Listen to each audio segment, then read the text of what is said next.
Saudi আরবের পবিত্র মক্কায় ১৩৩ দেশের প্রতিযোগিতায় অংশগ্রহণে অনুষ্ঠিত আন্তর্জাতিক পবিত্র কোরআন প্রতিযোগিতায় প্রথম স্থান অর্জনকারী বাংলাদেশি হাফেজ নুরুদ্দিন জাকারিয়াকে সংবর্ধনা দিয়েছে মক্কা সুইস আল খলিল কোম্পানি পরিবার। কোম্পানির চেয়ারম্যান আলহাজ জাহাঙ্গীর আলম চৌধুরীর আয়োজন এবং আর রায়হান ইন্টারন্যাশনালের প্রিন্সিপাল মুফতি মোহাম্মদ কায়েম মোল্লার সঞ্চালনায় এই সংবর্ধনা অনুষ্ঠানের আয়োজন করা হয়। তার অসাধারণ সাফল্যের স্বীকৃতি স্বরূপ নগদ অর্থ, পবিত্র কোরআন, জায়নামাজ সহ বিভিন্ন উপহার সামগ্রী প্রদান করা হয়। এই সময় সুইস আল খলিল কোম্পানির পরিচালক জয়নাল আবেদিন হিরো, তৌহিদুল ইসলাম, ইমাম হোসেন ও এম সাইফুল ইসলাম উপস্থিত ছিলেন।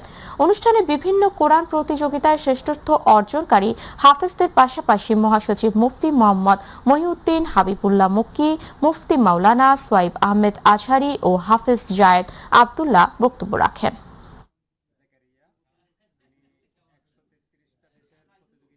মাওলার কাছে শুকরিয়া আদায় করি, বাইতুল্লাহ সিজদা দিয়েছি, মাওলার কাছে দোয়া করি।